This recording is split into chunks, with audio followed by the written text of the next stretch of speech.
Isang magandang hapon. Gusto ko sanang kunin ang pagkakataon na to habang wala pa akong reload para mag-share ng kaunting impormasyon regarding dun sa mga practices namin, sa mga routine namin bilang isang truck driver. Kasi tungkulin namin na pangalagaan yung safety sa lahat ng oras. So, kailangan yung equipment na aming minamaneho ay in top condition at all times. Lalong-lalo na yung sa pag-uusapan natin ngayon, may kinalaman to dun sa air brake system ng truck na dinadrive namin. Gusto ko sanang share sa inyo kung papaano ako or kami nagpe-perform ng air brake test. Kung ano yung mga parts, components na aming chine-check to make sure na lahat is in good running condition. So, iba't iba yung style ng pag-check, no? Ito yung para sa akin na ginagawa ko every time na mag-start ako ng biyahe. Actually, requirement to every day. Every magpe-perform ka ng pre-trip inspection, kailangan magpe-perform ka ng air brake test. Pero pag palagi mo nang ginagawa, dinadrive ang the same truck, kumbaga, alam mo na kung merong problema, kung mahina ang preno, kung may sumisingaw, kung hindi normal yung mga gauges mo, lalong-lalo na yung air pressure gauge sa dashboard mo, alam mo na kagad kung may problema. So, gusto kong i-share sa inyo kung paano ko tinetest yung mga parts, like yung governor. Governor yung tawag dun sa nag-go-govern, kaya siguro governor ang tawag nila.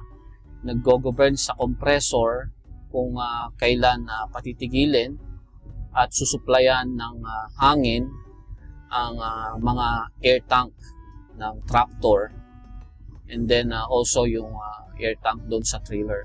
Merong dalawang air tank ang tractor, isang primary, ito yon, and then secondary, ito. At meron ding air tank ang trailer natin.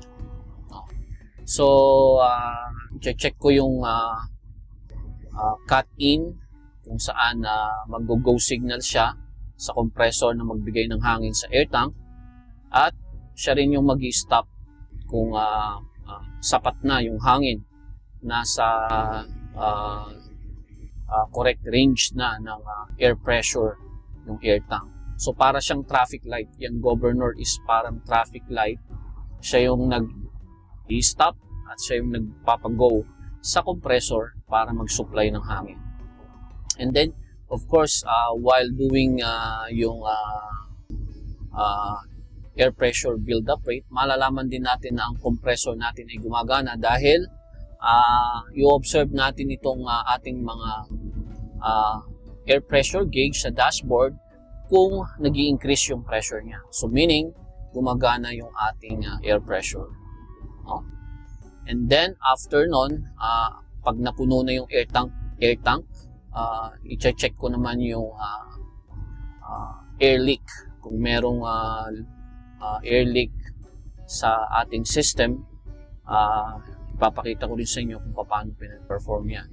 And then, after nun, isa sa importanteng warning device sa dashboard is yung low air pressure warning device. Siya yung nagsasabi na bumagsak na yung hangin sa normal range. So, merong iilaw sa ating dashboard sa primary at secondary na red light, at meron din yung buzzer sound to remind us, kasi minsan masyado tayong focus sa kalsada, hindi na natin masyado na-check or natitignan paminsan-minsan yung ating mga air pressure gauge. Pero kapag bumaba na yung hangin, meron tayo diyang safety feature na magre-remind sa atin, na magwa-warning sa atin na bumababa yung air pressure natin. No? Napaka-importante nun dahil kapag masyadong bumaba ang hangin, pwedeng mag-engage ang emergency brake ng tractor-trailer. So, kaya meron yan para meron pang chance ang driver na igilid sa safe na place ang truck bago maubusan ng hangin. Dahil kapag walang hangin ang system, mag-i-engage ang emergency brake or your parking brake. Minsan ang tawag nila emergency brake, iisa yan. Dahil spring activated yan. Isang napakalakas na spring ang madidecompress at itutulak yung push rod para mag-engage yung brake shoe sa brake drum or pad dun sa disc brake kung disc brake ang truck ninyo kapag nawalan ng hangin. Remember, yung hangin na sinusupply dun sa brake chamber na may diaphragm, pinupush yung spring na yan para ma-disengage yung parking brake or yung emergency brake while we are driving. So kapag nawalan ng hangin, for sure, magla-lock up. So naalala ko tuloy minsan kapag nanonood ako ng news sa atin, sa Pilipinas, TV Patrol, GMA, merong aksidente, truck, nakasagasa, na aksidente, nakabangga, minsan meron pang namamatay, no?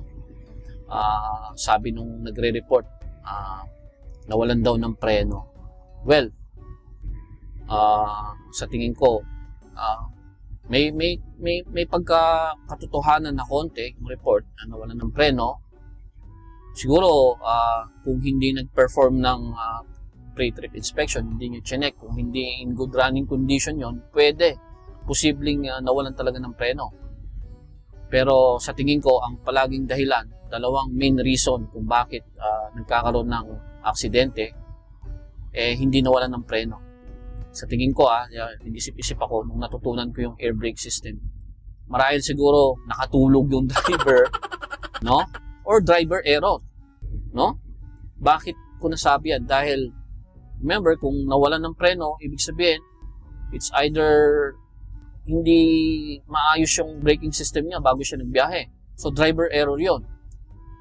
Nakatulog dahil habang nagdadrive nakatulog, and then naka-aksidente siya. Diba? Remember, kung nawalan ng hangin ang system, automatic magbe-brake yan. Kusang magbe-brake yan.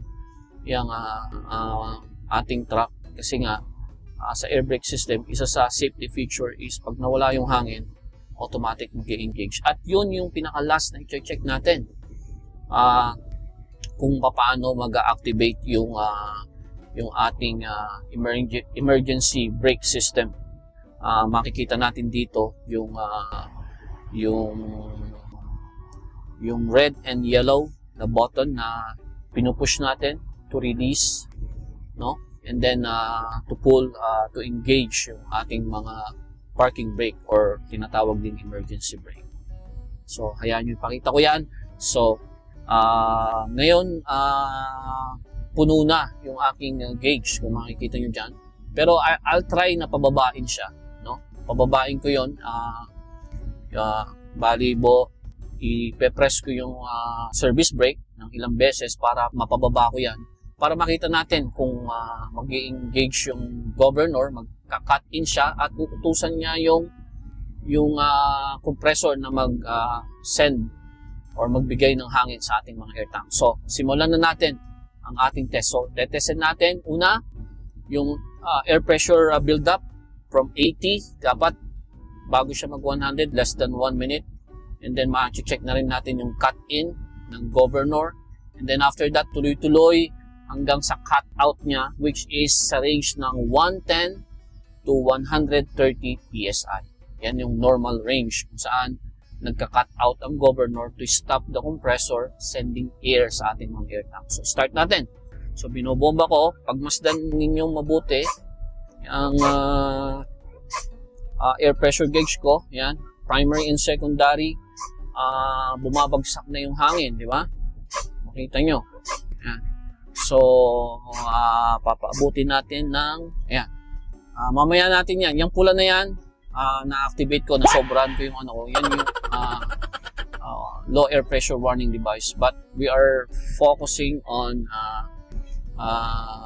air pressure build-up rate. So, pag nag-80, ayan, nag-80 na siya, kailangan less than a minute, 100 na siya. So, yung RPM ko, tataas ko ng konti to 1,000. And let's see. I think 10 seconds na.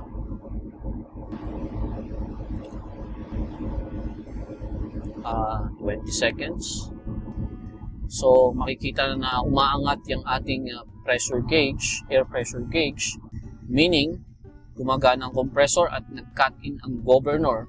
Inutusan niya ang compressor to send air. And I can see na lampas na siya ng 100. So, nasa range siya, no?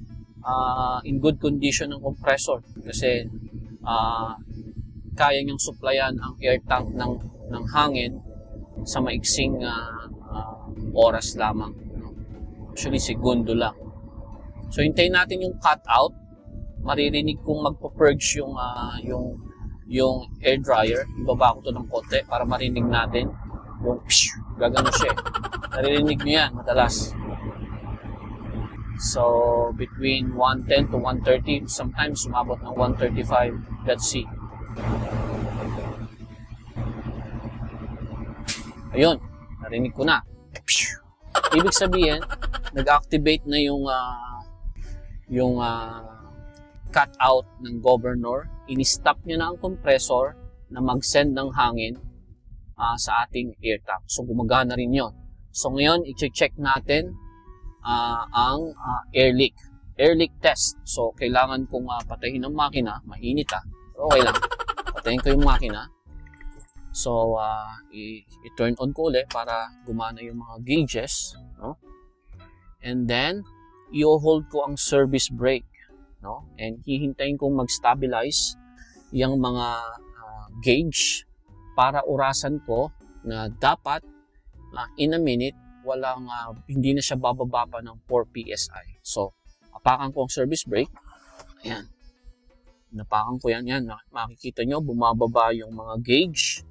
Hintayin natin mag-stop yan to a point kung saan yun na yung na-supplyan niya na ng lahat ng hangin, ang brake chamber.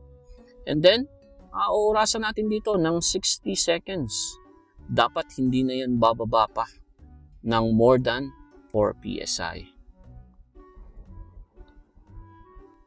So, napaka-importante nito dahil kung may leak ang ating air brake system, well, mapapagod, mahihirapan ng compressor, then soon will lead to failure, diba? So, sa tingin ko, wala siyang air leak. Dahil yan, steady pa rin siya. Nasa 110 siya. More than 30 seconds na, and I think okay yan. So, pag hindi yan bumaba, walang air leak ang system natin. So, perfect yan. So, nirelease ko na. And then, i-check naman natin yung low air pressure warning device. So, yung nakita natin kanina dito, uulitin ko yun. So, halimbawa, nagdadrive tayo, merong air leak, hindi natin alam, somewhere sa system natin, pero ito lang ang gagawin ko. Kunwari, may air leak, nagdadrive tayo, dapat lalabas yung ilaw at may buzzer. I think walang buzzer itong model na to. Pero yung mga newer truck, merong buzzer sound para merong visual and may audible din. Ayan. Before between 60 to 65, kailangan mag-activate yan. Ayan. So makikita nyo, dalawa, umilaw na. Wina-warningan na tayo na bumagsak na yung hangin. No? And at this point, very critical na. We decide na kailangan na natin gumilid. Hanap tayo ng place na safe kung saan makakagilid tayo para i-check kung ano ang problema. So, pagka nagkaroon ng ganyang warning, mayroong problema ang system natin na kailangan na bigyan natin ng atensyon. No? Kasi, Kapag hindi natin napansin yan, kung wala yan, then patuloy pa rin tayo nag-drive. Gaya ng sabi ko, maglalak ang mga brakes natin kasi mauubos yung hangin. Tuloy na mauubos ang hangin. And then, mawawalan ng hangin yung brake chamber na nag-hold ng mga spring and mag-activate to and stuck tayo sa gitna. Pwedeng makakos ng aksidente, mag-cause ng traffic, at magbibigay ng ticket sa atin. No? And ngayon, i-activate ko naman ang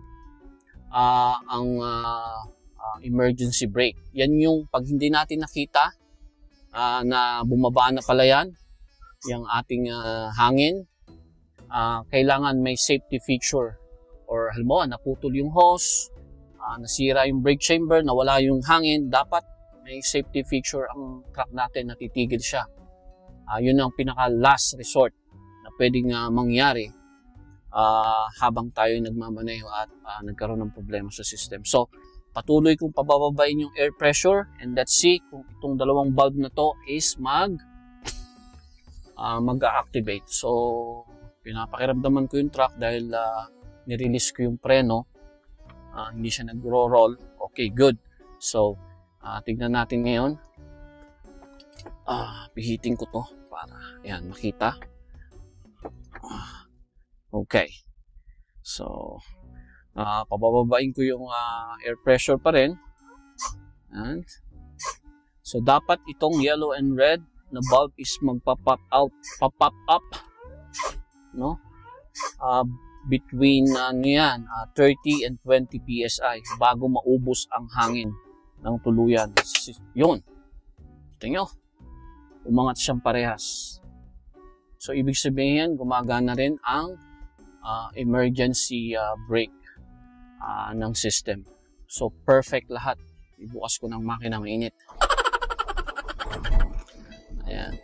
So, yung naririnig yung buzzer sound, actually yan yun. Kapag bukas pala ang makina, tsaka maggagana yung buzzer sound. Kasi kanina nakapatay yung makina, kaya hindi tumutunog. But then, kung umaandar yung makina, yan. Naririnig yung buzzer sound. So, meron siyang buzzer sound. So, ganun po yung mga pine-perform namin araw-araw ng mga driver. Alam ko, iba-ibang step.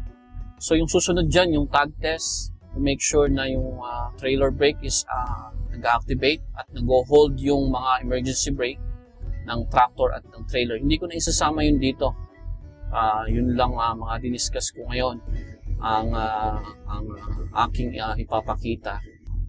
And yeah, parte ng buhay namin yan bilang isang truck driver na siguraduhin na palagi namin yan pine-perform at nasa logbook namin yan na nag-pre-trip kami kasama yan. Para na rin sa safety namin at safety ng mga ibang gumagamit ng kalsada at sa lahat ng lugar na madadaanan namin. I hope na meron akong na-share na konti. Kung meron kayong gustong i-add or may nakalimutan ako or gusto nyo meron i-correct sa mga sinabi ko, please do so. Kasi gusto ko magtulungan tayo para makapagbigay ng impormasyon sa ating mga kapwa driver. At yun lamang po. Isang magandang araw. Hanggang sa muli po.